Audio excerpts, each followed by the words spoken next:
Hello, everybody. Welcome back to part 2 of our Joe Budden album review for All of Lost. Our hearts are broken, but where we left off in part 1, our broken hearts, the rage has passed. If we look at the stages of loss, we've moved past the rage. We've moved into a little more of a reflective tone, which I think we're going to get a little bit more of on this album. So I think I can power through this Joe Budden All Love Lost album review all on my own, I guess, with Bonnie. My name is Holden Stephan Roy. I am your lady friend Bonnie. And this is the Classic Quest podcast. This is a late part 2 episode. It's a Patreon request from Mr. Coney Sparks, and we're going to just keep going through it. You can check out part 1 as we run through the whole beginning part of the album, and then we got a couple of great comments there, but they were all long. So for the sake of time, because Joe Budden, it's like a lot left to still go through. Yeah. The truth is, y'all might like it when I keep the intro short, and y'all might be like, listen, love, I'm good. All right. How do you feel about this very lengthy song? Because as we are accustomed to, this one is 8 minutes long. Yeah, pretty much. So there's a lot going on here. I'll just kind of like skim through it. Go on. No, it's okay. I'll need some help. So how does it start off now? So we have this lady kind of doing this little skit questioning real love. Yeah, and whether she'll ever find it? Or she's experienced it, kind of. It's not really written down verbatim, so I'm going on memory here. But I guess the sentiment that I took away is this person doesn't necessarily believe in this real love experience that people describe, mostly because of her actions and her willingness to participate in the ritual. And this also is how it ends with this outro where she kind of comes back in. So maybe I'm mixing those things up. And I thought it was interesting because, I've had phases of my life where I was a little more jaded after some failed relationships, where I can kind of relate to feeling lost like that, to questioning if love even exists, because how could it? Because both I was a selfish person, and being a selfish person, especially one who doesn't love yourself, it's really hard to experience love. But then when you start loving yourself, all of a sudden love is attainable again, and it's pretty dope. So I thought it was a really powerful start to it in terms of setting the context. I'm gonna be real. Arab Music, who I believe does the beat, it's really lovely. It's just I feel like it's listening to a chick flick is how a lot of this album comes off. All right. So I appreciate it again, and I said this a lot on part 1, so if you just kind of watch this one, if I were heartbroken, I would relate a lot more to this album, and it's really just, I feel it here. I don't feel the same level of sadness that Joe Budden is putting on this album. On the other hand, he does it so well. He can bring me back in my memories to specific places where in my life where I find, especially because it's been a couple of weeks now that this album's been on my mind, I find myself just thinking of old relationships and just these flashbacks coming through. So thanks, Joe Budden, for making me relive memories that were supposed to maybe not be so upfront in my mind. Yep. But as we've seen a lot on this album, Joe Budden kind of splits each verse at different targets. Yeah. And he comes in really hard and emotional right away.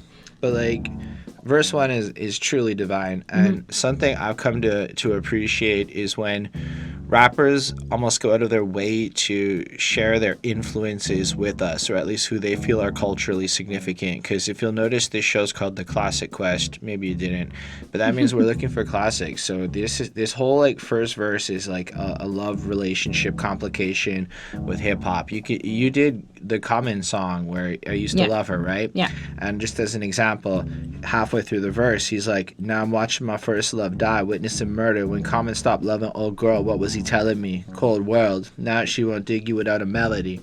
Love nerds used to be into people with felonies.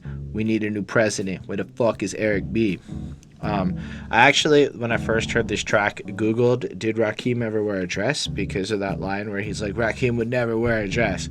And man, so half this song I'm really enamored with, because So did he? I don't know. I didn't find a picture of him. Sorry, I left y'all hanging. Okay. But I started wondering though about just the overall goofy attire of 80s hip hop in general though. Like, is it that different than a dress? To me, both are equally as sellouty. The giant gold chain stuff. Maybe it's just a culture I don't understand. Well, I just think it's like, but I think he's also talking about the fact that like I know he has to be manly at different times, and I think that also kind of plays into it. Like flossing with, wealth is manly. Gender roles. But I guess I've always seen jewelry when I was young as a girl's thing, because it's not really shit I played with. Now, maybe it's because I wasn't flossing wealth or whatever. Mm-hmm. But I suppose as a person, like, I wear these 2 rings because I bought them in Jerusalem, and that's it. I don't really have a lot of jewelry. I never have thought a lot about it. Sometimes I consider it. Maybe I'd get a little chain or something. But like all of my jewelry is like quite simple. Like my rings are quite simple. My jewelry, And I know that I'm kind of like on my own on this, but to me, jewelry wearing was just part of this giant feminization of everything. Like when guys started wearing all sorts of jewelry to me, like earrings and stuff, it was like, when did it get cool for guys? And don't get me wrong, I have had earrings. In fact, but like watches are always like very like de rigueur and stuff like that. Don't get me wrong, but watches are like a utilitarian thing. So you would have a nice watch, but you needed a watch, you know? Or like you can have some like manly rings and things like that. Like the Super Bowl rings, I guess they're supposed to be manly. If you're watching this, I mean no disrespect to Rakim or the culture of the 80s. And I know that sometimes I can say stuff in a callous way. So I want to, in advance, for anybody I pissed off in the comments, say that I recognize that this is something I don't fully understand. I'm more just expressing it like... Jewelry in general, to me, it's always been weird how much like people wear it. To me, it's like, I don't know, maybe aside from saying I'm rich, and that's kind of what girls are doing with it. They're wearing a bunch of fancy shit. No, I think it's also a reflection of like their identity. You know, like sometimes like, you know, if you're like goth, you're going to have some sort of like dark black earrings. And if you're like, you know, into like the 80s scene, you're going to have like neon yellow ones. And like you're going to, you know, there's going to be different types of... Look, I recognize maybe I'm just being a bit whatever about it. I'm just saying that to me, it always just felt weird that everyone wants this flashy, colorful shit. In my opinion, it's like the same thing as any other accessory. It's like these crazy hats or these crazy shoes or these crazy like whatever. My intent is to not shit on people. It was just that I feel like all things considered, if dude wears a dress and dude makes a bunch of money off of wearing a dress, fuck it. Like he's the winner. Like, you know, like I'm confused by it. Like I don't care how not manly this make me sound, but if I gotta like wear makeup and put on some fucking dress, but I get to walk out with 6 figures, like are you dumb? Of course I'm doing it. Yeah. If you think that makes me less of a man, okay. I'll take my 100K, I'll flip it to a milli, and then we'll have another conversation. Like, what are you saying? I need that seed money in my life. Yeah. You know, like, I'm not saying that there aren't lines I wouldn't cross, but I would certainly wear a dress and shit. Yeah. I'm just throwing it. Anyway, I like the general angle of the first verse, though. No wonder I get my peers separated by my peers. Yeah, I'm a target. It used to take a nation of millions, which is a Public Enemy album. Yeah. For people not to be America, because most gave America hope, but when the music had a message in it, we was rebels against it. The best was intended to lessen the gimmicks. And I'm like, I appreciate that desire to like call back to the music of his youth that had a purpose and a message in it. But I'm also willing to bet that at this very time when this album came out, somewhere in the music underground was a bunch of shit with a message in it that nobody gave a fuck about, and Joe Budden wasn't promoting. And if you watch Joe Budden's show now, it's not like he's, like, even I'm saying the current Joe Budden podcast, it's not like he's actively seeking deep music with political messaging out there. I mean, it doesn't seem like it's the biggest concern. He wants a good time, just like everyone else. And that's why, like, music with political messaging and lyricism and shit kind of went away. So it's just interesting to me to see a modern Joe Budden not necessarily, I mean, not to say that I currently watch his show, but every time I watched his show, I stopped because he kept talking about R&B, and it got really freaking boring. Anyway. I guess if you're not into R&B, then yeah. And then I kind of just feel like, though, when he goes, or did my wordplay confuse her, nastier with Young Thug and Future, like what you do to her? And I'm like, I don't know. I mean, I understand why a lot of people don't like their music, but like they're kind of different, right? You listen to Percocet, Molly Percocet. You want that when you're faded and you're out and about and you're feeling a certain way. And you want Joe Budden when you're heartbroken. Like, to me, they're like apples and oranges. You can't put these things. Like, I don't really want to listen to Eminem in a club. Like, I've never been in a club, and outside of those dances where, like, you want to sing along and shit. Shake your ass? Yeah, but not really. That's like kind of like one of his club songs. There's so many better vibes to get to. Absolutely. Eminem, though, I put that dude on the bus when I want to fucking spit some shit. Like, he's lyrical. It puts me in a vibe like that. But, like, that's what I'm saying. So, seeing this level of hatred towards it, even though it's 4 years old or whatever, that kind of crap always bothered me. And I believe a huge part of why the lyrical dudes, the older lyrical dudes, are kind of not so respected is their haterisms like this. Like, it's not a good look, in my opinion. And that's fine. But now my generalization is this generation, the imminent state of this gentrification, desensitization. It's, like, brilliant, but I call her, she's in Marvin's room. Everything is awkward now. It's like, yeah, dude, Drake kind of is that. I'm sorry. Like, he's got that lane. Like, the same kind of girl that wants to put on a Joe Budden album, I just don't see her as the same fan as a Drake fan, right? Like, I feel like we're talking about different ladies. Yeah. Like, maybe I'm wrong. Like, or there is crossover, but, like, there's space for both of these guys to exist. I think younger girls more like Drake. Yeah, because Drake is easy listening. I think a lot of people who like Drake have never even heard of Joe Budden. Fair enough. And I think that part of the reason that Joe Budden didn't necessarily, and is this all stuff he's like okay with talking about today? Like, I basically mean like white girls. Yeah, I don't know why a white girl would want to listen to any. Like, I just don't find like white girls listen to Drake. White girls, who's Joe Budden? I don't know shit about what white girls listen to. I don't find I enjoy a lot. I've never heard anybody talk about Joe Budden. Yeah, I only like Joe Budden because, like even if I'm being real, because I don't think we said it in part 2, but, like, it was because of Slaughterhouse and Shady Records that I heard about Joe Budden. But I do appreciate, I don't know if I'm being fair to him right now, I appreciate all of the talent that he is displaying in his storytelling and his stream of consciousness, and I relate and empathize a lot with the way he writes, and I think it's really relatable music, and the way he puts his heart and soul down is really cool. So anyway, he basically I kind of really like when he goes, met her with a cane, she changed, prefer to walk it out, stopped eating me when she heard I worked in a slaughterhouse. Get it? Because he's in Slaughterhouse. And anyway, so hip-hop changed, and who would be the same? She's right, because this ain't the way that we knew each other. And I kind of like how, in light of everything I've said, he takes the time at the end of the verse to kind of acknowledge that it's almost possible that him and hip-hop have just grown in separate ways, and that this might actually just be a normal evolution. I think that's exactly what he's saying. He's kind of feeling like maybe he's outgrown it, or it's outgrown him, and he doesn't know what. And then he just kind of accepts that it's just more whining. Yeah, but if this is love, I'm good. And you're like, okay, Joe, but I get it. He's heartbroken Joe venting out, and I can appreciate that. And then the chorus is nice or whatever. Everything has changed. I can see it clear and fact, staring at these four wheels, angry that they're staring back. You know, it took a while. Now it's finally understood. Would we change it if we could? I swear, if this is love, I'm good. You know what? Again, if I think back to being emo or me, gosh, this is amazing. And I could be 35 like Joe Budden and miserable as he writes this. It's possible. Like, maybe it happens. I'm doubtful. But if I ever get to be a 35-year-old man heartbroken, I feel like this album is going to be one of the first ones I put on. Second issue, second verse, he flows into... Genius says Tahiri, the last main girl in this album, had come out. I'm not certain if it's her or if it's any just one specific girl, but it feels a lot more about a girl, you know.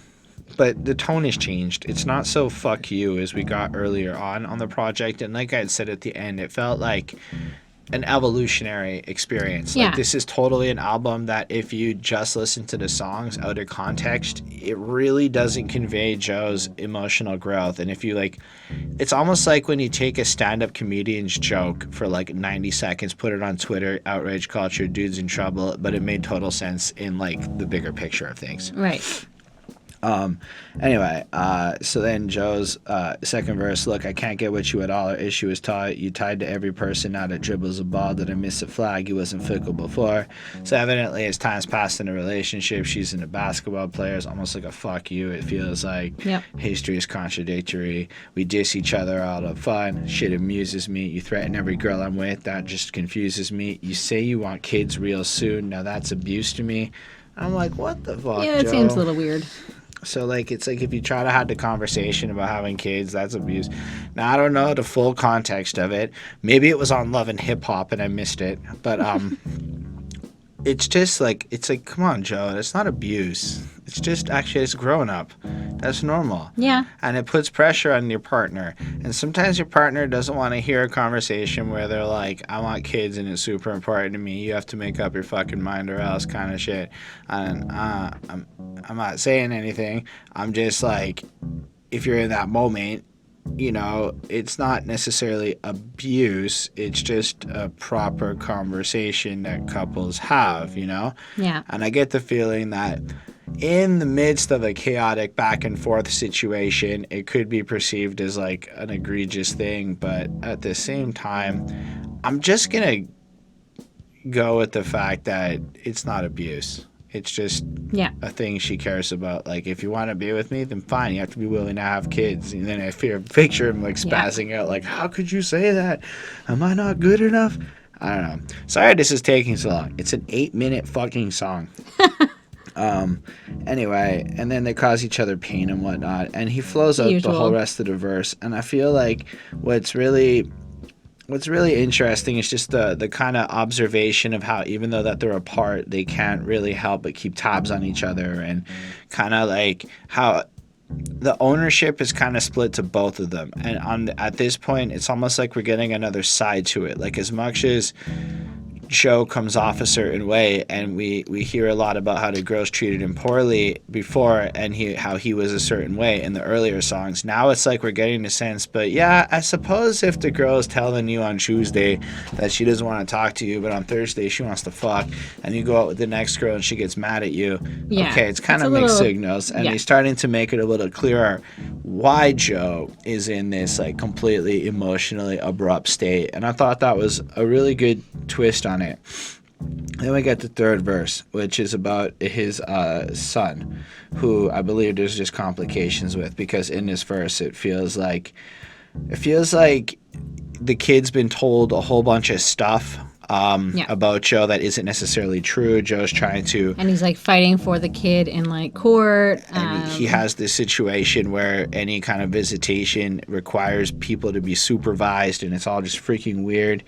But at least he's trying. And he's putting in this effort, and he just feels frustrated, and he kind of sees himself inside of his son, and is kind of goofy how he's like, man, the way you're, like, fucking pissed off, it's moody, it's just like me. And he's almost, like, in love with the idea of his arrogance being passed down. And even like if like next kid, his like son is kind of like rejecting him, he's like, he doesn't care because like he's blood, and like that's like the most important thing. Like he's gonna like always look after his own.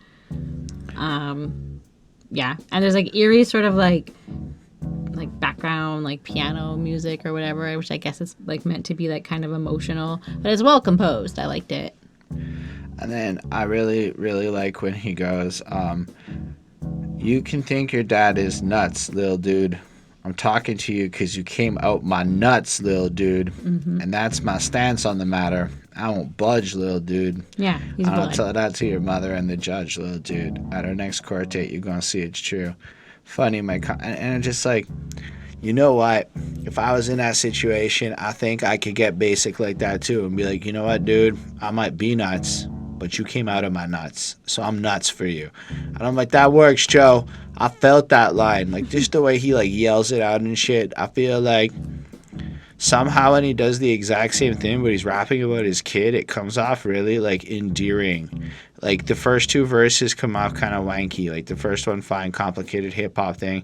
Second verse, whiny about a girl. But when it comes off about his son, it's like, wow, Joe, you're a great dad. You know what I mean? Like, the whole third verse is so redeeming to him, and it's like, even if he feels frustrated with love, it feels like there's this more openness and willingness to change and do what he's got to do to have that relationship given the opportunity. So I thought that was like, it was really cool. And then there's the little outro. And it's really long, and I've listened to it a lot of times now. And I give it a 4.25 because it's like really good, but I'm totally I'm never going to be in the mood for this song unless I'm in the mood for it. It's totally specific for what it is, grandiose and long, surprisingly interesting for that, but it isn't like it takes me to a place. And I think that's the thing that's missing about this album that I think would make it remarkable. It kind of reminds me of a place. And if I was in a place, I'd like it, but it doesn't take me there. However, it is perfect for the regard for what it is. Yeah. I mean, it's basically him questioning love, and that, nobody knows the answer, which is true. I mean, it's an interesting topic, but it's just, for me, it's more of him whining. I gave it a 4.25 on 5. I mean, I don't know if I would ever be in the mood to, go back to this, but, I mean, it's fine. However, I could see you putting on some lady version of this and totally just stomping around and singing in the shower music type stuff. Maybe. Anyway, why don't we try to make it through the night? I really like this song. In terms of the feel, the more I listen to it, this is one that was growing on me since I did my first review of it. Actually, just the way that kind of build up, another caller, another dollar, life's short but we live it because we gotta. And you know what, Joe is really fantastic at rapping. There's no other way to put it. He raps well. It's very clear, it's very clean. His flow flips up on every beat to match it in a way that's kind of distinct to it. And he's the opposite of underground grimy. He's I suppose. And this album, it's very clean. It's very produced. This album is very produced. I don't know if I've heard enough of his other music. But he's definitely kind of Jadakiss. He reminds me of Jadakiss in the way that his voice doesn't change. Every time I hear Jadakiss, it's the Jadakiss voice. And every time I hear Joe Budden on this album, it's the Joe Budden voice. And what's truly remarkable about both of these men is that that's okay, because they're just that good at rapping that it's just fantastic. Plus, when you look at this album and the only feature rapper is fucking Jadakiss, it was just kind of fun and exciting. I don't remember exactly the story of how it came out to be, but it's on Genius if you want to check it out. How do you feel about this song? So it's basically him inspiring black men to keep their heads up. And so he kind of tells us about his own struggles and journey, that, things that he went through. He talks about how he ended up in jail, and how he was involved in the game and out on the streets and doing that. And, but that is out of his life, and he's done with it. And, he has God on his side, and he has, because, maybe he was in situations that, he didn't get injured or didn't get hurt or didn't get in trouble or whatever. So maybe that's why he feels like God is on his side or whatever. And if you keep making it through all of the difficult nights, then you're gonna just keep going and you're gonna get through your life. So he's basically saying, there are going to be hard times. Don't kill yourself or don't do something drastic on those nights where you're feeling particularly vulnerable or low. Keep going, because just go to sleep or whatever, basically, and you'll get through that, and then you'll wake up and things are gonna just keep getting better, hopefully. So anyways, that's kind of the overall message. And then we've got Jadakiss comes in, and he definitely stands out. And because his voice is so grimy, he's basically I feel raspy is a good word for him. Yeah, that's true. Yeah, that's true.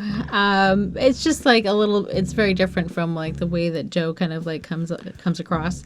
And And, you know, he's kind of talking about, like, the trouble that they got up to and how they realized, you know, maybe it wasn't worth it in the end. Like, you know, all of this, you know, with your, you know, when your friends are dying or when you're, you know, scared to go to jail and you're scared to, you know, go around the corner because you never know who's going to come at you, you know, and shoot you and things like that. Yeah, at some point, I think you probably definitely think, you know, is this worth it? Like, should I keep going? And, you know, it's a, you know, yes or no question. It sounds like for him it was a no. And it was, you know, so that's good. And it's sort of like a nice, you know, kind of jazzy sort of a beat, sort of. And Joe kind of also talks or was like a loser and had to like keep on fighting for success. So he was not somebody who just instantly made it, and he wasn't, maybe people didn't have like, you know, the highest hopes in him or whatever. But to be clear, Joe made it. It took him a while, yes, but he did it. He did it. He sure did. And he also talks about the fact that it's easier to give up and die, but it's harder to keep on living. But you have to keep on living. You have to like keep living. You have to keep going, and that's kind of the overall message like that Joe's kind of trying to give us here, or more in particular. When I say us, I guess it's more for black men. I don't know about that. This shit's grind music.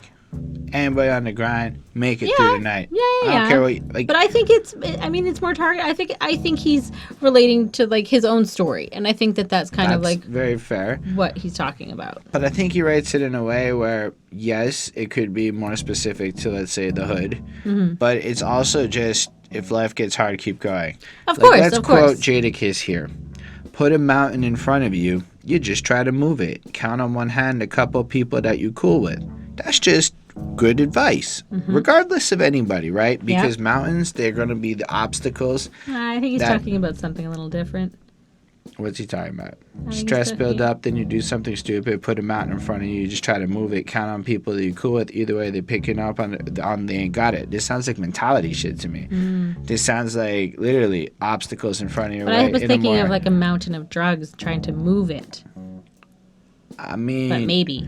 Because he was talking about like how he used to be like. I think you're totally right that it's a double entendre in regards to that, but I think that the deeper like message that isn't so drug related is like some really proper good life lesson shit. Like I think it stands out as like, you know, no matter what you do the best at whatever it is. I think it's even if you're selling drugs, be the best. But I think it's bigger than just selling drugs because it's not really limited to that. It's just if you come across obstacles, be smart about it. You're gonna have to get around it, no matter who you are. It's just gonna be part of it. Yeah. When stress builds up, you're gonna maybe do something stupid. That's everybody, you know. Keep your circle small. It's probably just smart. You learn the hard way when your actions are idiotic. We were all 20. Product to your environment and you're the product. Fair enough. That could be a little more specific, but I come from some poorer shit. I used to act like a poorer fool. Home invasions, people's is getting tied up. Okay, fine. I'll give it to you. That more or less didn't happen to me. Backed in the spot where you should have pulled in first person move and you're on them and you're really playing for an R&R in the morning. Fine. It kind of has a hard edge to it, but to me, that verse just takes a hard edge and sneaks in some proper grind wisdom, some actual applicable stuff that a person who's a graphic designer at work dealing with a heavy stress load can put this track on and kind of think about, you know, whatever and relate to it. So I thought it was really in a general way. And just the same way with Joe. It's really just like everybody got to work. Everybody got to push to get more money. It's, you know, School of Hard Knocks, disrupting my alma mater. That was back when I didn't have shit, got on my shoulder and devil on the ad libs. Had to think some decisions through. When time stuff, who the fuck you gonna listen to? Again, could be about drug dealing. Yeah. Could also just be about, like, I don't know, going to work in a call center. And then wanting to, like, lie on your customers to get your sales numbers or, like, get, like, you know what I mean? It sounds really cheesy when you put it like that, but that's why I like the universality of how Joe can make people relate to him, because I think that's, to me, that's, like, the most honest of what music does. It doesn't matter your specifics. Like, you can listen to somebody who's had a relative die before you've had a relative die and connect to it, right? Like, that's just, if it's done well, it's going to hit that effect. And then I just kind of like the way Joe ends his first verse. You know, they used to call us lost people. I had to St. James to make it till we lost people. Some was married to the game. I divorced quicker, but I can't judge. One day I'll see the Lord with you. And I like that openness where it's like, yes, he was connected to a certain thing and he left it earlier than others, but he's not going to hold any kind of malice or condemnation towards people who made different decisions than him, because at the end of the day, we're all going to go meet the person who's meant to judge us. And I think what he's trying to convey is all of our grinds are kind of what it is. And yes, for the people that are forced to do this, keep your heads up. You're going to make it through. Yeah. I mean, it's a very, like, inspiring kind of a song, and it's very, like, relatable to, I think, a lot of people. And so, I mean, anyways, I give it a 4.25 on 5. I mean, it's good. It's, you know, keep on trucking.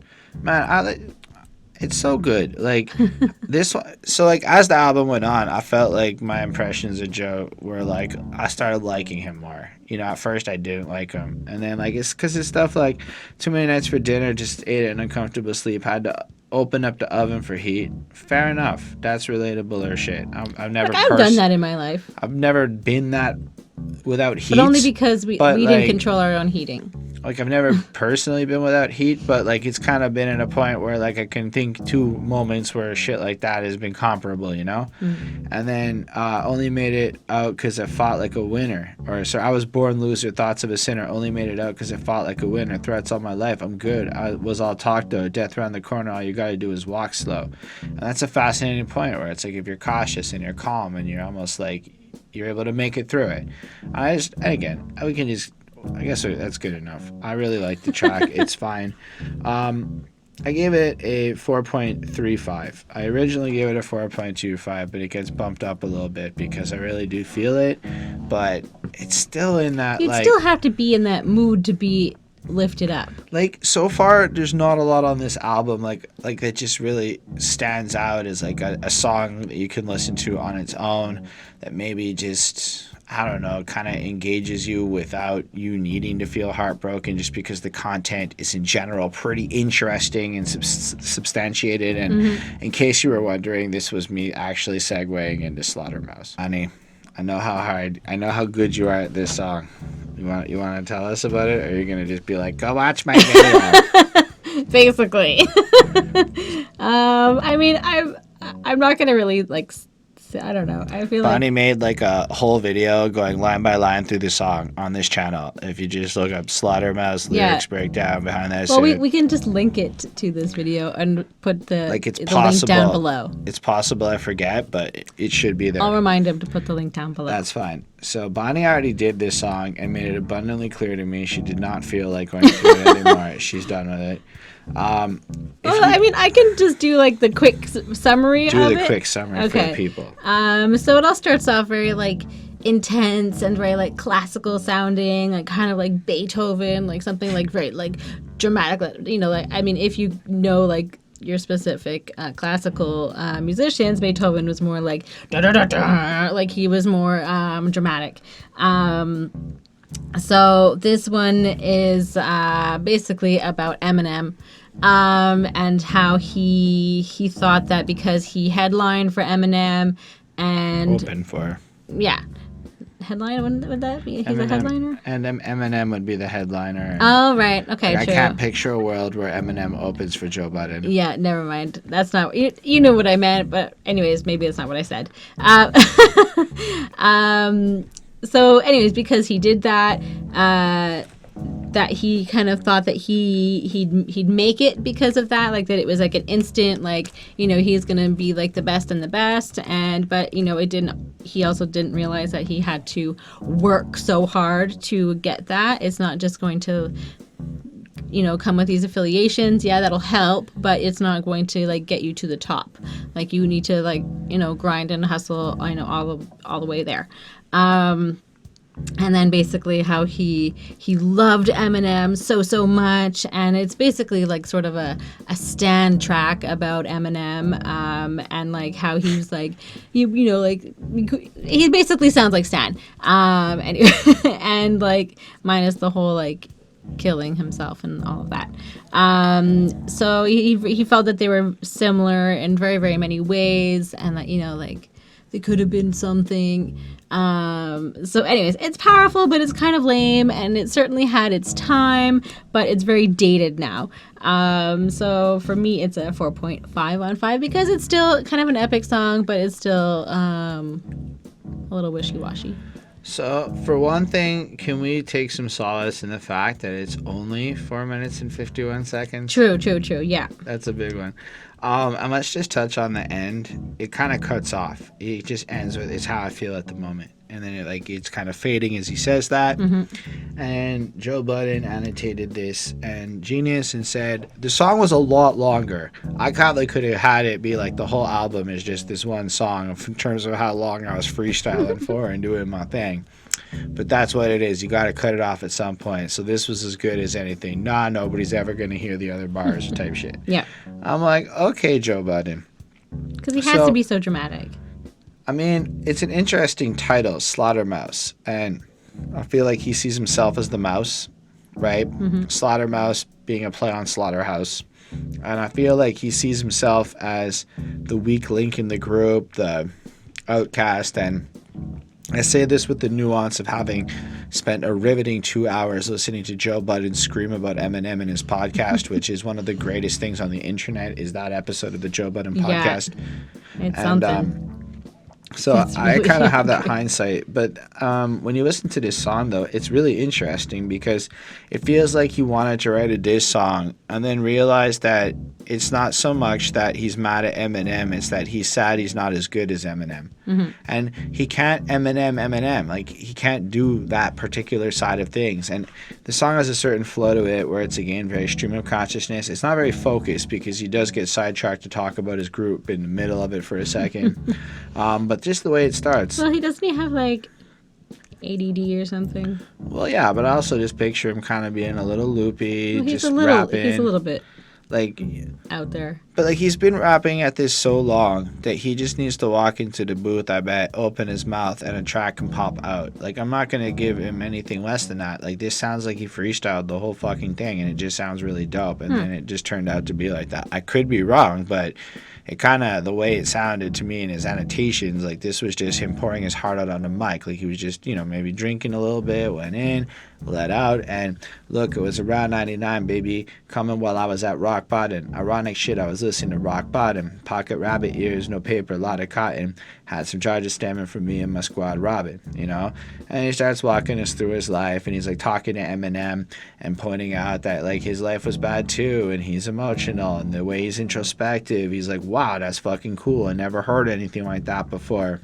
And it just kind of flows into like kind of like in the past and how he felt connected back then to listen, I'm writing to you now because we don't talk much except in the stew when we be passing through the halls and such. I wonder if you catch me stare at you and awe much, and we be busy working, so I never share my thoughts much. And it just feels like there's no personal connection between Eminem and himself, which is something he very much seemed to crave and want and desire, in light of the fact that when he was a younger person, he connected to Eminem. Because let me tell you something. If I got signed to Shady Records and Eminem ignored me, I think it would be worse than not being signed to Shady Records. Yeah. Because if, like, Eminem doesn't really like me and just looks at me like I'm that guy that's always around or whatever, I don't know. That would break my heart. Like, yeah, maybe Joe's just so annoying to be around. And that's entirely possible, like, especially if M's sober and Joe's just blitzed out of his mind, raging around or whatever. Like, and I'm just assuming or interjecting a little bit here, but that must be very hard to go through that experience. So fine, he's writing him this song because he almost like, it sounds like when you use your anonymous system at work to pour your heart and soul out, hoping your boss will answer, and then, hopefully your boss doesn't notice half that shit usually. But that's kind of what this feels like, Remember signing 4 people with an attitude. Well, maybe we'll get your star power and his magnitude. Oh, I thought it was about to be on, but I never guessed it was about to be wrong. So he's referring to, like, basically how he got signed to Shady, figured he'd gonna pop, and well, it turned out it didn't work out like that. Yep. There were some complications with it, maybe.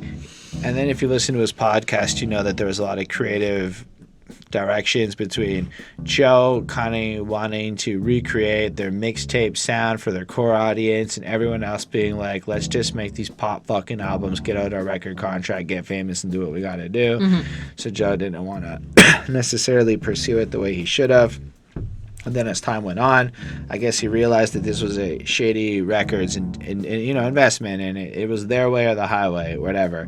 So then he kind of flows into explaining his kind of preface to, guess I'm just asking for advice right now, experience and leadership to help suffice right now, which is fair enough, right? He is signed to the label. That's fair.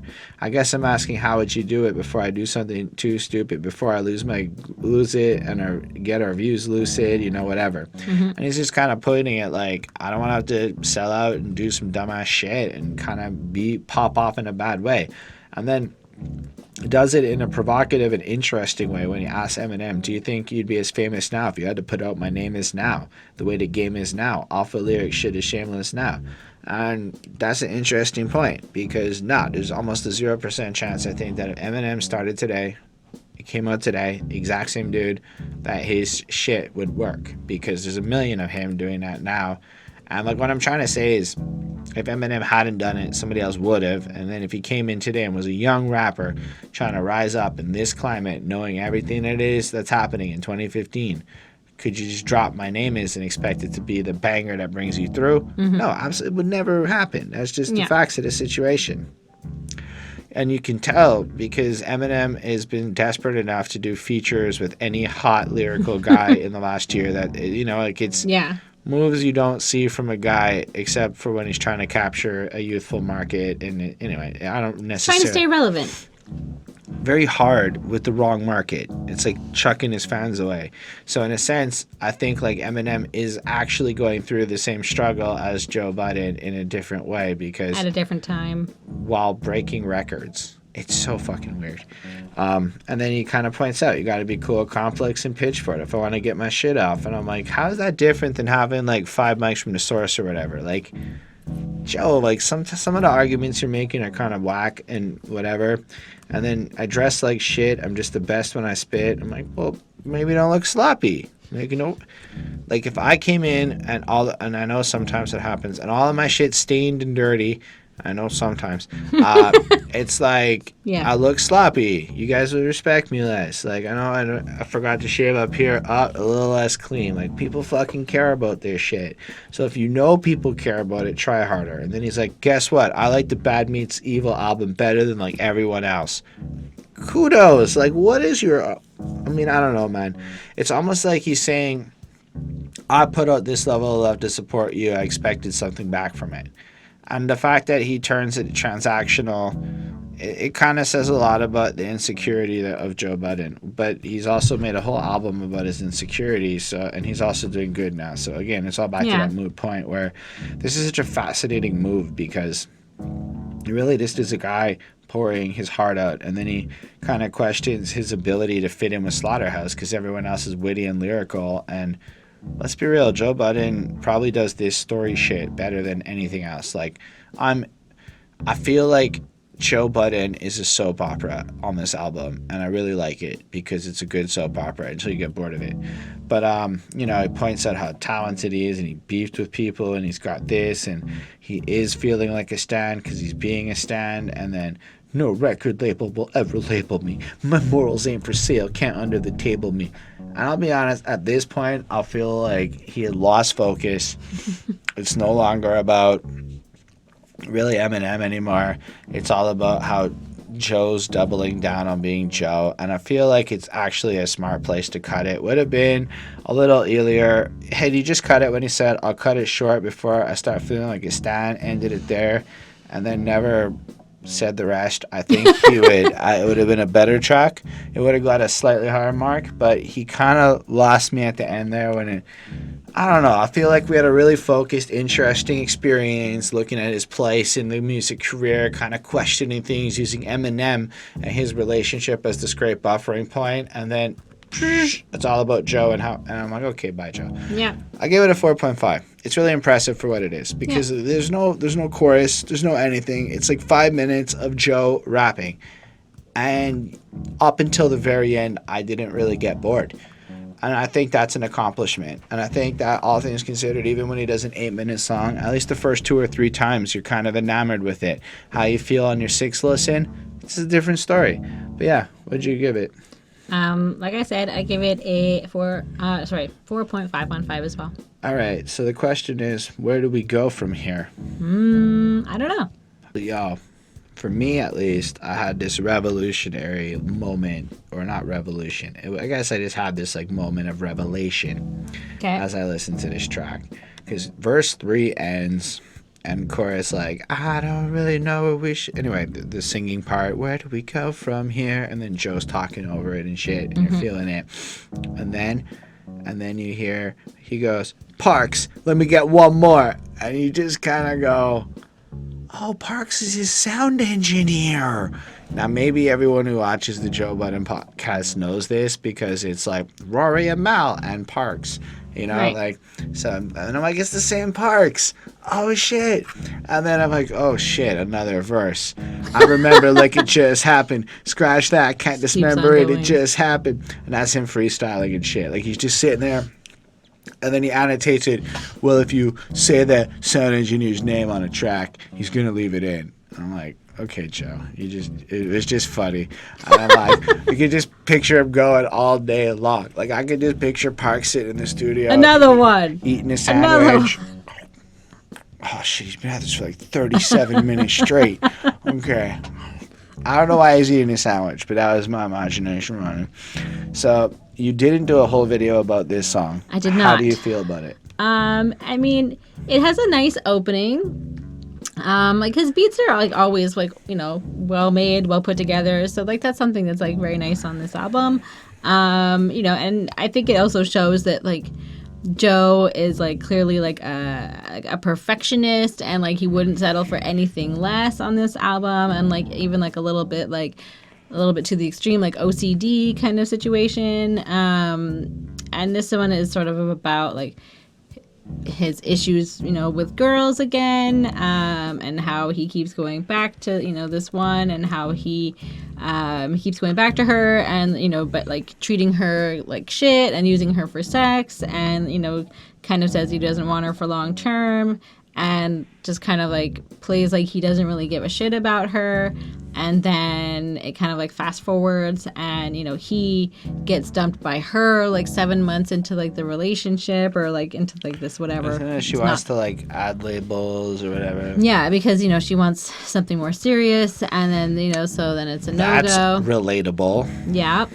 And, you know, she slept with like other rappers, and like feels like, you know, or like another like, you know, like tick on her, like, oh, another rapper, like, ching, like, you know, kind of. And so that's kind of like how I think he's seeing the situation. And it feels a little bit like kind of weird and petty, and like he's kind of like a little bitch on this one, which I know is like, you know, maybe not the nicest term to use, but you know what I mean. This album? Well, I mean, in general, yeah. But, like, especially on this album, and mostly, like, on this song I'm just, like, talking about. I mean, I give this a 4 on 5.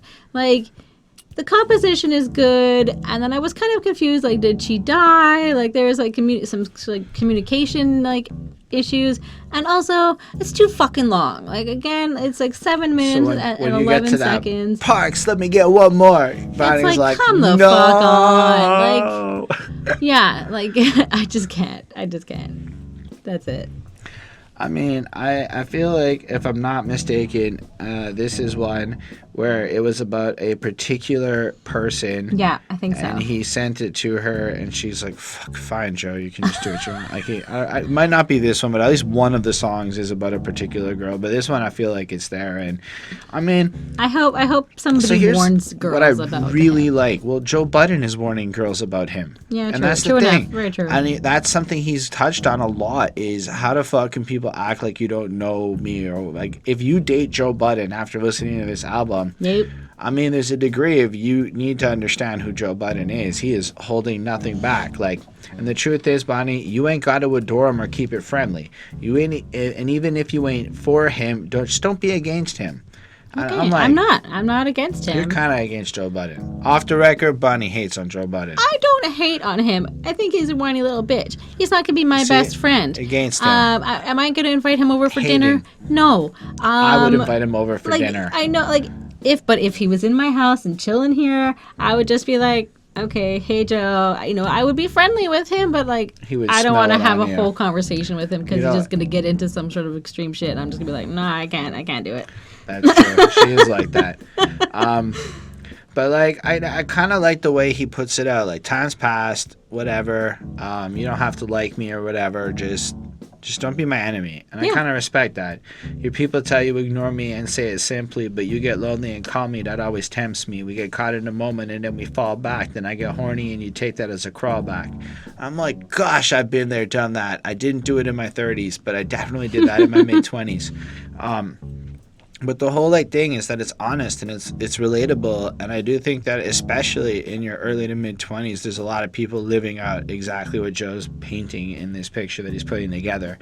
And then it's pretty clever when he says, "Now there's an irony hidden if you call it that. I walk all over you, yet you be on my doormat." And get it? Because he walks on her, but then she comes. And there is that, I don't want to come off like it's terrible, but there is this weird thing with bad relationships where the worse you treat a person, the more they come back to you. And that's whack. The typical thing you hear about, unfortunately. And then her truth come out when she drunk, but I amnesty that. I talk logic and fuck off, Joe Budden. You never spoke logic. You spoke emotion the whole time. I promise. Yeah. Joe's logic is just emotion, because guess what? Asking for children is not abuse. And she's screaming profanity back. Yeah, maybe because your logic makes you sound like a pretentious asshole, Joe Budden. I've heard him. Did you listen to him versus Nicki Minaj this year? That shit is fucking Joe Budden logic at its finest. You should listen to that podcast just to get a good example of Joe talking logic and someone screaming profanity back. All right. Because she is not having Joe Budden shit. Yeah, I could imagine. Anyway, guess I'm just a fan of facts. Hope you understand that. And I'm like, again, Joe Budden, facts are your interpretation of facts is not necessarily the same thing. I feel like we would get Joe Budden a t-shirt from Philip DeFranco where it says something like, what does this shirt say? Facts or feelings. Yeah, you can't use your feelings as facts. But again, having been a person who's lived everything he's kind of describing here, I think he puts it proper. I've used the logic argument. I've talked about facts like that. I would say that was my B game effort with women until I learned that the A game doesn't require any of this bullshit, because once you learn how to respect people properly, including yourself, you're just more honest and shit. But honestly, if you're still in that world of lies and games, what Joe's doing is really honest, and I think a lot of people have to go through some version of that to appreciate the good shit when it shows up. And then check it, I'm like royalty around y'all, down to fall with people I feel as loyal as me, which is probably why loyalty is my downfall. I'm like, what are you saying? Anyway, got a few friends that be coying me to count more, but steel sharpens steel, let me sound off. Still gotta question your will and what you're down for. It's real, I question your wheels, wish they was round more. I'm like, I get the feeling that Joe Budden is a hard guy to be friends with, and that the people that are kind of in his company and squad who are paid by him to be there are heavily invested in being his friend. But let's be real, Rory and Mal, I'm not saying they're not real friends, but they're employees of Joe Budden Company. Okay. Right? And I wonder how many friends outside of business, he actually has, because it seems like every one of his friends is also somebody he works with in a direct money-making kind of way, which is fascinating, because you look at this and it sounds like he wants to be a leader on the grind, and you're either pushing with him or not, otherwise you're boring and go away. That would be a way to interpret what I'm hearing in this verse. But I am trying to follow the example of Joe Budden. All that being said, number 2 podcaster on Spotify now that Joe Rogan's there. Yeah. And honestly, though, Joe Budden is a very admirable media figure. Oh, yeah. And a very interesting man who shows a lot about how to overcome your inner struggles in a public way. And for all of that, I respect him. Still, listening to him here, it's sometimes a little tough. Anyway, then there's the third verse where it's like, it's been weeks now, maybe we both feel so weak now, time's passed, it should be cool for us to speak now. And I'm like, man, he's really laying it down. And I suppose that the fact that this happens with so many women in his life, it's really interesting that he would take the time to almost identify the patterns, right? So if you think about it in a more meta way, this whole album is Joe taking the time to do what like a therapy person would say and like figure out the triggers and pitfalls that set you off. And then he just happened to make money off of it by putting it in rhyme form and making songs. Because this shit's like his diary. You just feel like it. Like, you would leave in time to get your son ready for school. And I'll admit that was admirable, sucking me off every night without you ever losing sight of what you had to do. And that's when you get kicked under the table because you're being a little bit too honest about the things that you're talking about on camera and whatnot. And I could just be like, I mean, I'm certain the ladies with Joe Budden just expect him to be like that. But fuck, for 7 months straight, shit was magical. You broke it off over shit that wasn't factual. How could I fuck with you? Why are you acting so gullible? And I'm like, you're not being very specific about the non-factual shit, Joe. Was it that you were accused of cheating and you were maybe in a club? I don't know the circumstances, but it just kind of sounds like that. And then, you know, he goes through and he kind of talks about, yeah, I guess the strip clubs and things like that. All of this whole lifestyle isn't something you're built for, and you're younger and whatever. And I'm like, Joe, if you're fucking younger girls and you're in your 30s, you got to understand that the girl's not where you're at in life. I don't care if she's an adult. If she looked good and she's 21, she's 21. It's just not possible. She's still going through puberty, Joe. That's facts. Puberty ends in your like early 20s. So at 21, you're on the tail end of puberty. Okay? How can you expect somebody going through puberty to be like at the same level of development in their 30s? That's been the most baffling part of Joe Budden, is how he expects the 20-year-old girls to like be him. Even a 24-year-old, even a 25-year-old. Dog, you're in your mid-30s when you're writing this album. Anyway, then he does his last verse, because of course he does. And I kind of like when he goes that, here's the problem. I remember it like it just happened. Scratch that, can't dismember it. It just happened. Okay, so nothing said there. Funny how one death I'll let these mishaps, and that's exactly what's about to occur. Again, he hasn't said anything. I defer. Here's the stinger. What are you deferring to? Does that mean everything we just heard was pointless? I believe that is the exact meaning of like I defer. Like, I got lost in thought. Okay, fine. Here's the stinger. I'm right here. I grew up and lost my finger. What the fuck are you talking about? Let's see, because guess who annotated this bar? He did. Of course he did. Right from where it all started. This is Joe Budden. Sumter, South California. I'm at my grandfather's house, and that is where my thumb fell off. Okay, his thumb fell off. It just sounds like, whoop, it just fell off for a day. That's where I spent all of I early years. I assume that and I'm like, so that is... okay, Joe. I mean, thank you for clearing that one up, because... I mean, I wouldn't have got that. I just wouldn't have. How we let it all linger. Whole family in black where you used to reside. All here to say our final goodbyes. Then to me to them. My thought, I'm like, what? Who died? What's going on, Joe? What's happened here? Did you just feel away and pour out another verse that had nothing to do with the rest of the song? Yes. And that is exactly what happened when he said, Parks, let me get one more. And I still have shit to Babylon about. But half of the Babylon didn't say anything. Literally, up until he goes, I'm right here where I grew up and lost my finger, he said nothing. Like, he didn't say anything. He was just rapping for the sake of it. Anyway, then finally, he does his outro, and it's really nice. Rest in peace. Where do we go from here? Does anybody hear me? Because he starts yelling and shit. And all I think of every time is the Titanic, and the guy's like going back and like looking for the survivors. That's like literally like the first thing that I think of. And then it ends. Yeah. And you're like, there's still 3 more songs on the album. Holy shit, Joe Budden. It never actually ends. I mean, his career did end not long after this. He did only put out 1 more. Okay. Still, I give it a 4.25. It's pretty. It's long. Very emotional. Like this album. All right. Unnecessary Pain is how like Bonnie made It's exactly like this album. I like this one, actually. Like, when I say I like this one, I give it a 4.5. I feel like it's a standout track on this album. And, like, if you really are going to just listen to a couple, I would say Unnecessary Pain is worth your time. I mean, if you watch this whole review, you probably should just watch the whole album at that point. But I think this one is pretty interesting. Like, the chorus is pop as fuck, but in a good way. And I thought it was pretty. Like, it just hit me in a really nice way. And then the verse, I would ask how we ended up here, but I drove and you allowed me.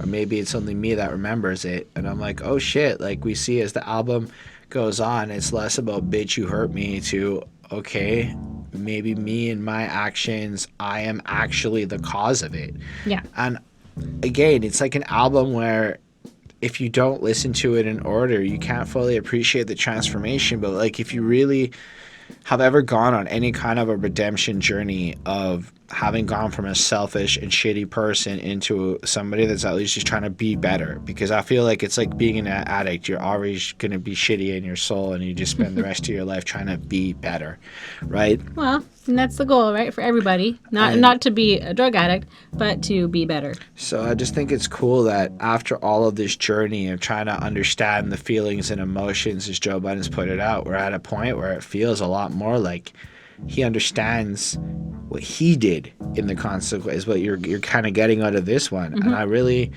think it's a fitting thing for the sake of the story of his album, which he lets you know early on, this shit's a story, it's got to be in order, you know. And I think the way he wrote the album and that angle is extremely impressive, because I feel like it just communicates the emotional transformation of going through the rage of selfishness into being a more conscious and aware person. And there's probably not a lot of people who will actually listen to this album and appreciate it, but there's probably a lot of people who could benefit from seeing such public transformations take place. At least it's something I try to do. I mean, look at what we did on this channel. We came into some ignorant ass fucking people, got the shit kicked out of us in the comments, and now we're sitting here talking about the whiner himself, Joe Budden. It's incredible. But years go by and you get better and you get wiser and you get smarter with it. And I kind of feel like Joe Budden condensed that all into this project, and that's really incredible. Anyway, played your position writing out our books. I noticed the page missing, blame it on the age difference. And I feel like this time it's like he's recognizing that the age difference is a thing, and it's the first time it's not annoying that he brought it up. I see you on the club nowadays, you're resistant. You used to get excited just to never pay admission, looking for the old you. Ended up with you, whatever.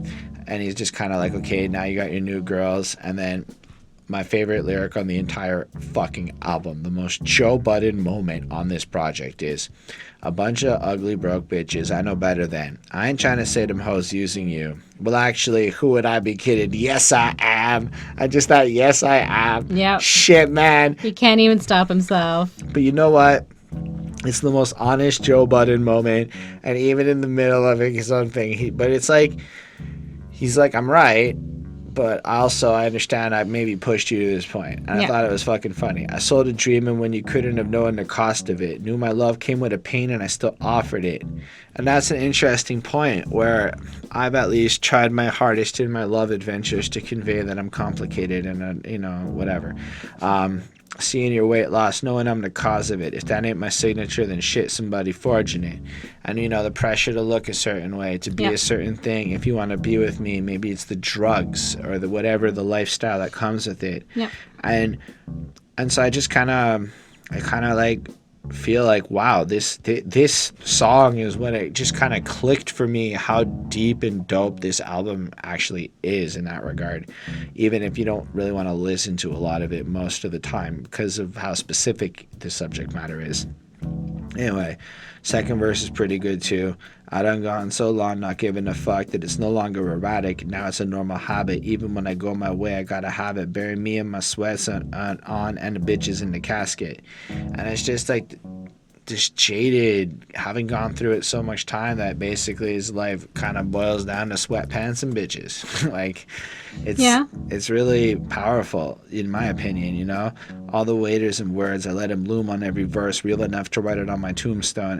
And I'm like, there's not a lot of people who can say something like that, and it's true, but I suppose Joe Budden is pretty, real to the point where maybe he should be less real. You know what I mean? But what he's really trying to convey here is long as the fans are amused, the man are amused, never sugarcoat it when I hand it to youth. Fell from all over the world, always landed in the booth. I hold music in such a high regard that to this day I still feel its destiny. And to these fans I once gave my life for, I gotta tell you there's not much left in me. Yeah, and it's not that it's growing old, but years of bearing my soul has taken its toll. And it's just, you really got to think about it. When you have an artist who the fan base expects this emotionally raw, depressed, broken music all the time, that means you're basically expect the guy to be depressed. Then if he ever isn't, he ever wants to maybe make happy stuff, you're going to ostracize him.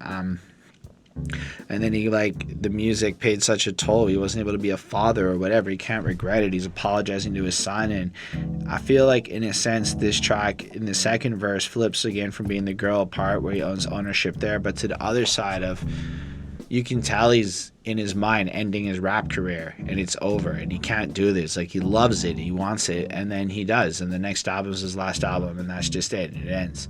And I think that it's fascinating because he both tells the fans he loves them, but also holds them accountable for destroying him to a degree. And while Joe is a grown man capable of making his own decisions, imagine you put out a bunch of depressed shit while you're doing whatever fucked up crap in your 20s. Then you get your shit together and finally people start offering you the big money to go live, do your things. Mm-hmm. And then your fans turn on you. Well, now what do you do?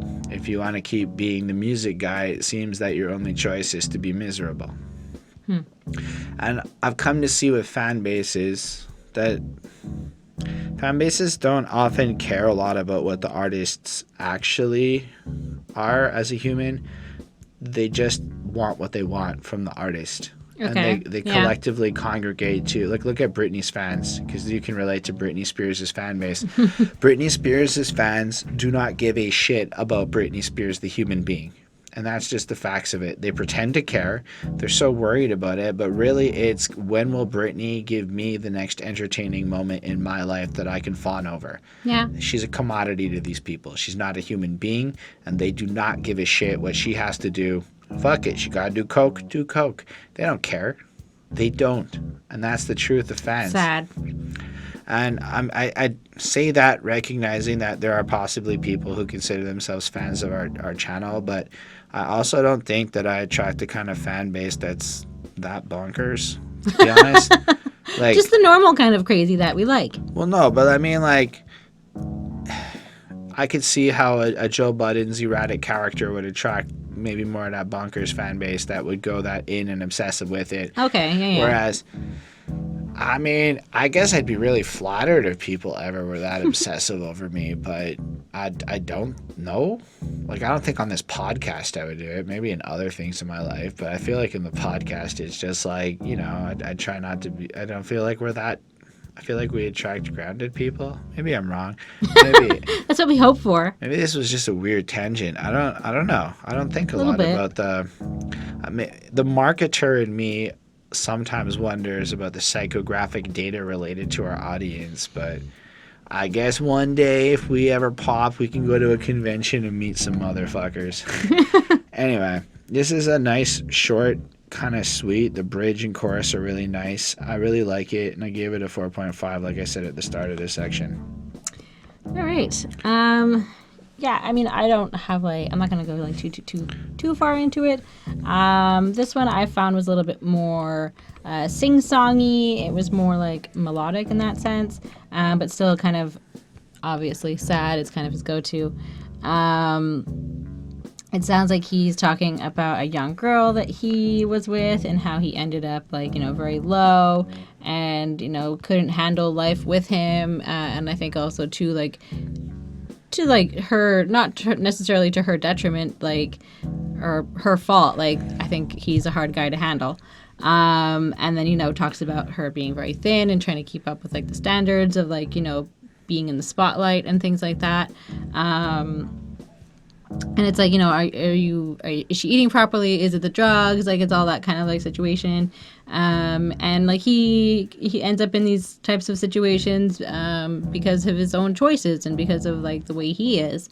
And he has paranoia and he puts music above everything else. And so obviously it's going to be hard for a woman to compete with that sometimes, if he wants somebody that's he's going to be very possessive. It sounds like, he's, I don't know, I just wouldn't want to be his girlfriend.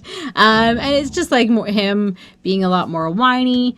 So for me, like at this point, like in the album, like I was still like a little bit, like it's not, I'm over the fact I'm not 16 anymore where I'm like sitting there and listening to guys whine and whine and whine. It's like, I'm over that. I don't need that in my life anymore. And that's what this is. And so I'm a little bit over it. So I give it a 4 on 5. It's fine. It's still well made. But it's just not my cup of tea. All right. Next one is called Love for You, which Bonnie does not have for this album. True. All right, Bonnie, I know how much you're into Joe Budden's introspective, deep lyrics, so take us through this track. Yeah. This one is a little bit more like aggressive sounding, I found.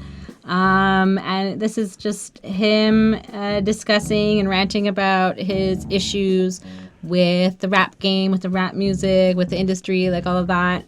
And also, again, about the women in his life and, like, this woman, I guess, that he just met and, like, wanted to, like, hook up with him and, and he was for it, but then, like, she, like, looked him up or whatever and found out, like, all these bad things about him.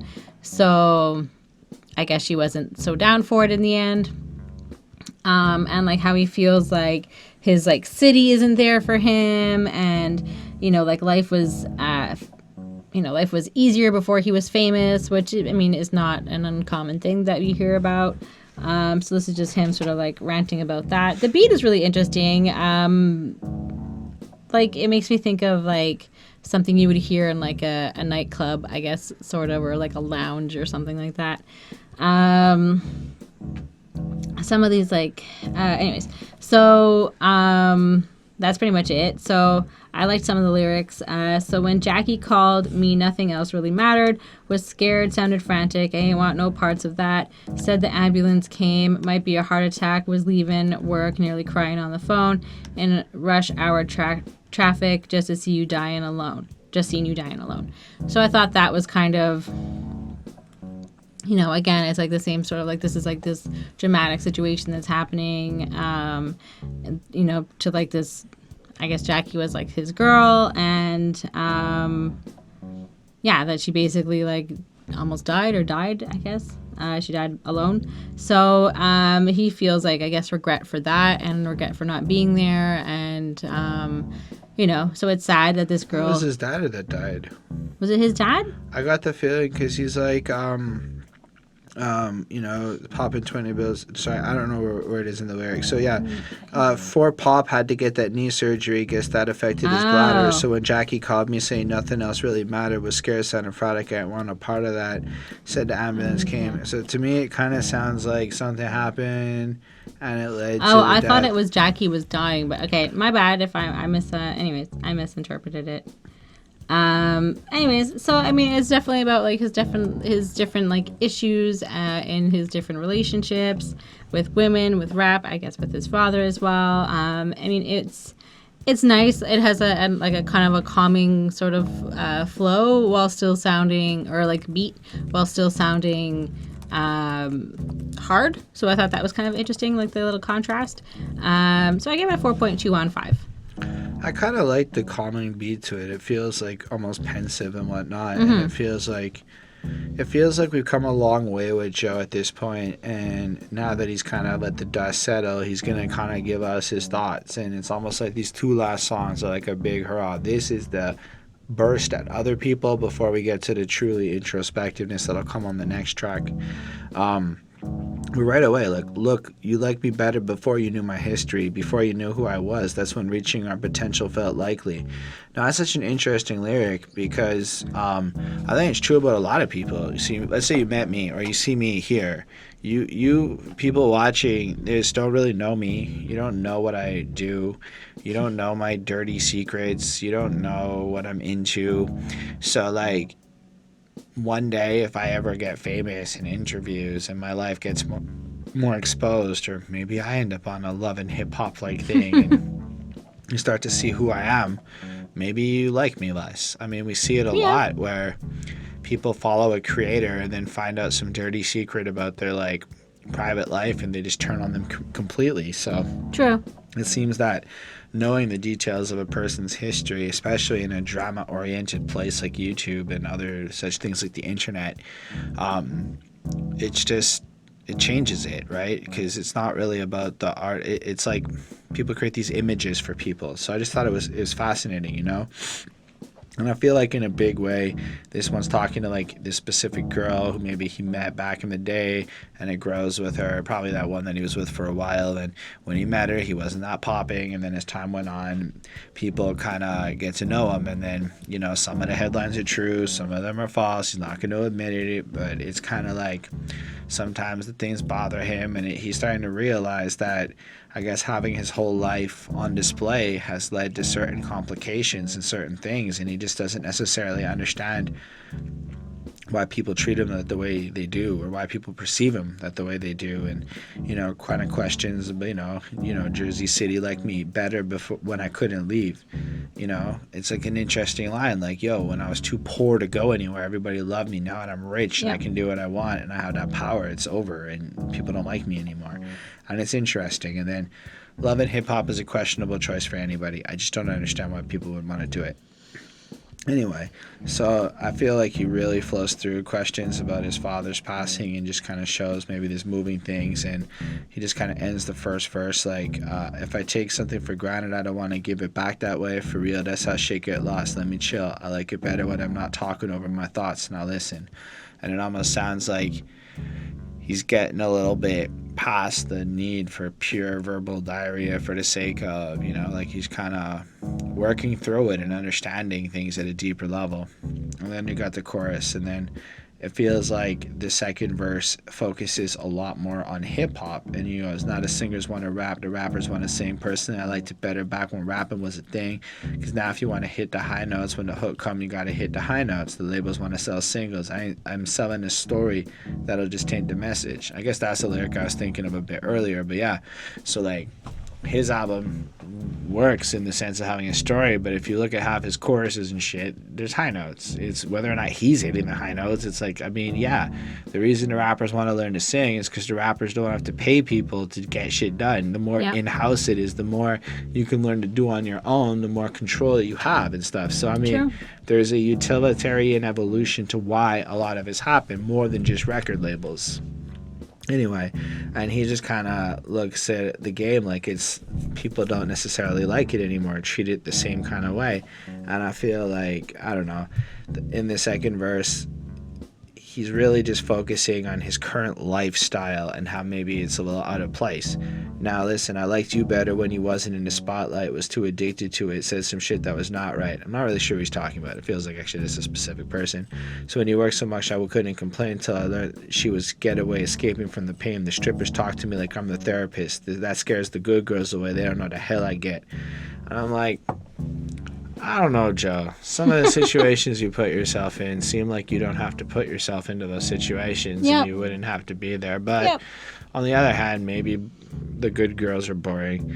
I don't know. He seems to really want the fucked up shit, but it seems like he's a little more understanding of it. I think he wants the adrenaline that it brings, and I think like I get like that idea of like wanting to like, you know, like have like people talking about you and like doing something that's a little like scandalous, or, you know, something that's like, he just goes like full into things. And then I think when he deals with the consequences, sometimes there's tension. Let's just say. Fair enough. I mean, overall, this is just another lengthy, longer one, but I feel like as Joe gets more self-aware and direct with it, I find it a little bit easier to listen to it. So I gave this one another 4.35. All right. Well, he is, after all, only human. Yeah. I know that Bonnie was done with the 8-minute song. I felt that like they weren't enough, and so Joe came through with an 8-minute and 47 banger on this one, and I'm going to assume it was too much for you. You're done. But for me, I was most enamored with the mic check, 1 2 1 2, new Joe Budden. And I heard that so many times that it was like, yeah, the new Joe Budden sound. And then I kind of like this one, though. It feels like, again, more honest, more looking at himself. Yeah. And it feels like this is where Joe's kind of coming to terms with his growth, and he just kind of wants people to give it, I want to say give him a pass, but to understand that what he's been through, where he's coming from, and don't just look at it like crazy. He's changed. He's better now. In a sense, he doesn't want people to treat him like whiny Joe. That he's just that, because he's more complex than that. But I like it, though. I let the man have a talk with the beast in me. I'm holding on to my last bit of decency. I need to vacate, change the scenery. But Mama said wherever I'm going to go, I'm taking me with me. Again, it's just really wise sounding, really smart. Like, I feel away. I feel this chaos. Okay, I need a break from it all. But the truth is, you can't escape that shit. It'll just keep coming with you, and that's real. Yep. You know, I told her shit on my mind. It's been eating me. She got me pissing in a cup. She don't believe in me. To the point where his own mom doesn't doubt his sobriety. Wants him to, like, prove that his erratic nature isn't the result of drugs and shit. It's not the drugs that got me out the zone. Going days without eating in a crowd, I feel alone. And then ask why I never sleep at night. And it's interesting how, like, he's painting this picture of, like, even his own mother doesn't necessarily understand where he's coming from in his world, or why there's such chaos and almost badness going on inside of him, to the point where she kind of questions how there's higher powers and lower powers, and he'll die if he doesn't find the strength to overpower. If he can't get past those negative feelings in his life and almost embrace the more positive things, he's going to end it. And then I replied, well, aren't we all? And she said, yeah, but that should be on God's terms, not yours. Where, like, Joe's almost acting suicidal in a sense. And she's like, listen, it's not your choice to choose when you pass. God will make that decision for you. Your suicidal ways are not good. And then the chorus from Emanny, who was also on the last song, sounds beautiful and whatever, and it's really nice. And then Joe tells this really powerful story of kind of how he wanted to, like, pass away and die, and he was willing to kill himself, gun in his lap type shit, that people aren't even aware of it, you know. He's kind of reconnecting with people who are like, your life's still a mess. He's like, yeah, lol, whatever, I have a gun here. And then pastor calls and ends it with this prayer, like just some uncanny intervention. You know, he's trying to describe his suicide note and how he didn't know how to write to his mom in a way that would explain why he's doing this without lying to her. And it's like, you know, it just kind of hit. Like, this is a guy who just kind of hit the end of his rope. But then when all things came back, because when the burner was ready to bust, I didn't clap. Joe. I'm like, oh, fucking Joe, man. It's like you ruined it with your damn Joe there at the end. But yeah, it's powerful still. And then I guess I'm Insanity's definition, because apparently the definition of insanity is repetition. Yep. Trying to step over Insanity's repetition, but it kind of got me tripping. Whatever love we had was dead that night. Looking back, we both needed cooler heads that night. Was going off, you know, sleep, eyes red that night. And I guess we're getting into this point where, you know, he's kind of looking at this relationship situation that we've been exploring one last time, and it kind of feels like now Joe's back to looking at her like she's dumb. Like, he's gotten to this point where everything feels dumb. Like, okay, fine, whatever, but you was tripping about Giselle and Alexa. And Alexa's 20, but Joe likes younger women. Yep. And Giselle's the homie. Joe likes younger women. Just because he's the homie doesn't... I mean, those are bad excuses, Joe. Yep. Those are really bad excuses. Anyway, with hip withdrawals, nothing but your story should have been sticking at all. I wouldn't dick her at all. I'm like, okay, Joe. Nobody knows that. You're just saying cool, it. Bro. You know, a little bit. In your head, guess the answer to this jealousy was to turn around and try to make me jealous be. But the part was that you neglect was never mind jealousy. Just about respect. Y'all Instagramming pictures trying to get me upset. And I'm like, who the fuck are you dating?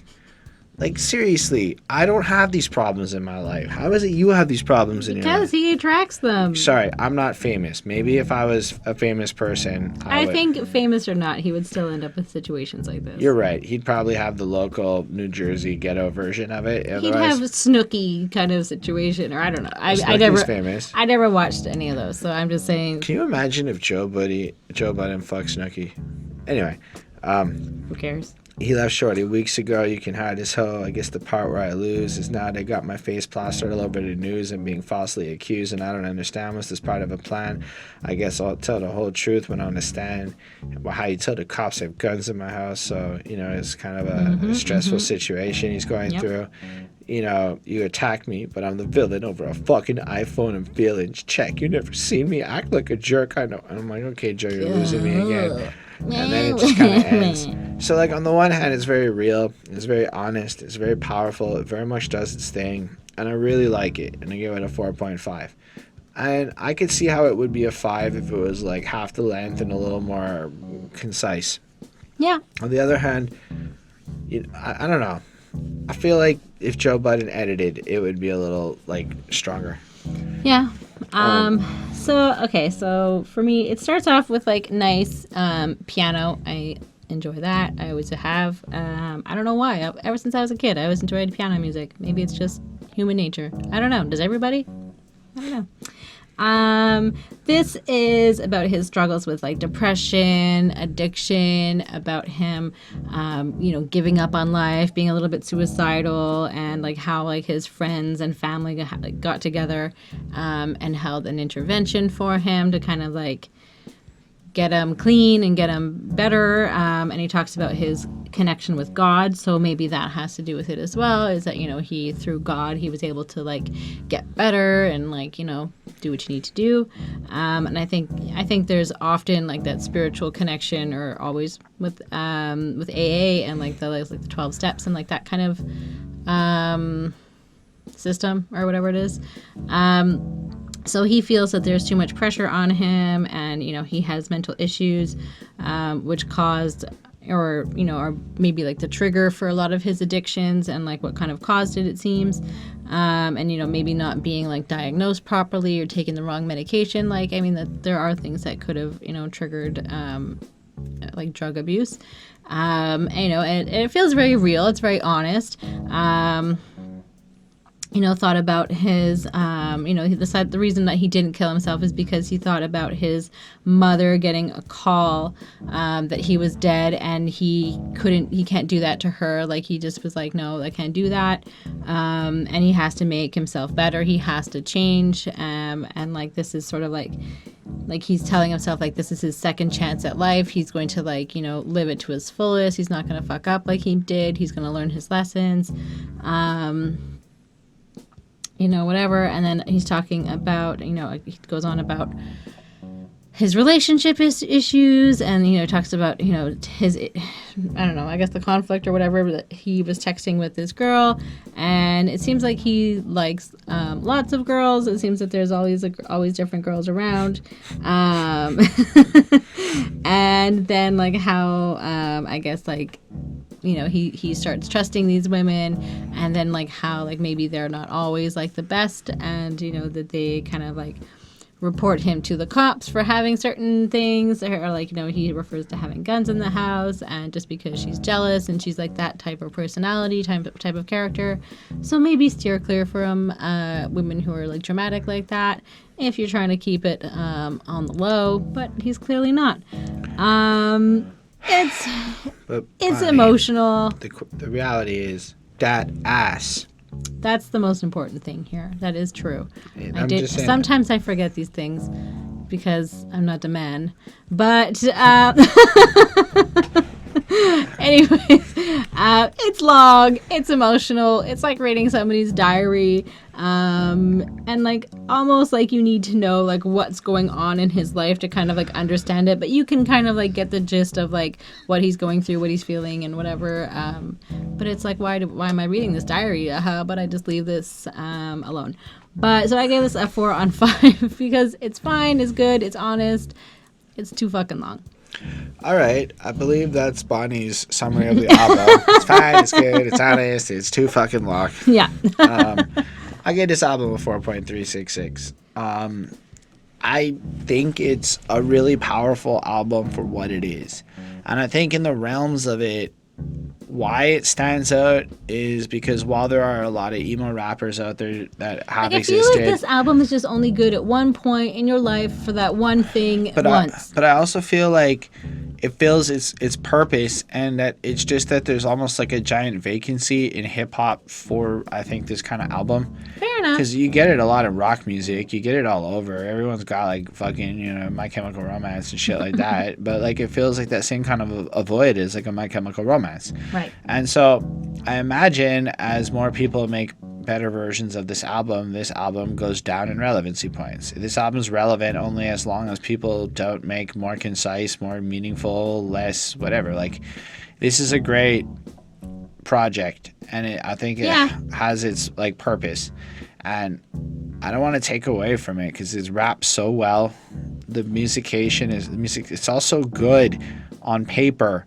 But my enjoyment isn't 1,000% there. Whiny, and I mean, whatever. It is what it is. It's emo-ish. I feel like emo rap, part of it too is I respect this. I would have liked this album a lot less if I had known Joe Budden turned out to be a loser after all, right? Okay. And so part of this album that makes me like what I've heard of it is that Joe Budden gets to this better place and is doing incredibly positive things now with his life.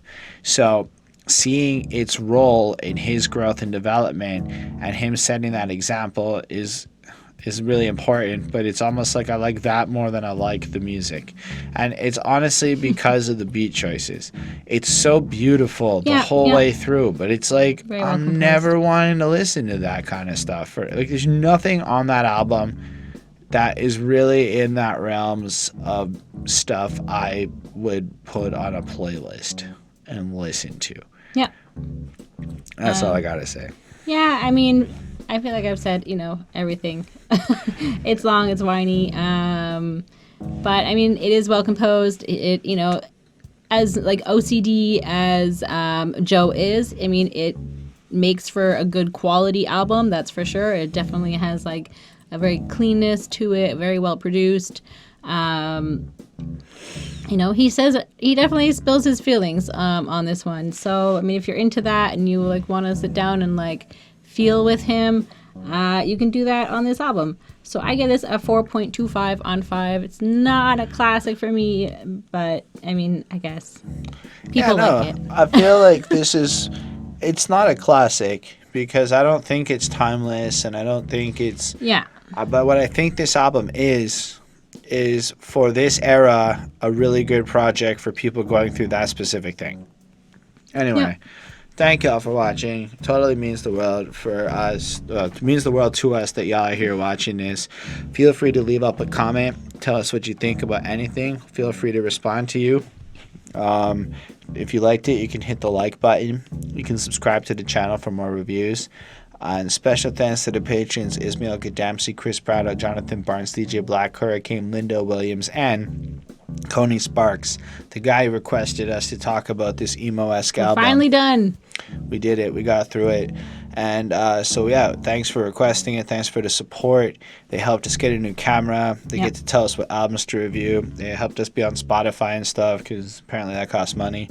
And Squarespaces and stuff in the near future. So we really appreciate all of it, and it really means a difference. Very soon I'd like to replace this with some nicer looking sound panels that look cooler and isn't a wrinkly sheet. Yeah, I'm aware of it. So thank y'all for being here. I also make music. You can check that out. Holden and Stephan Roy, The Alternative Grind, up on your favorite platforms.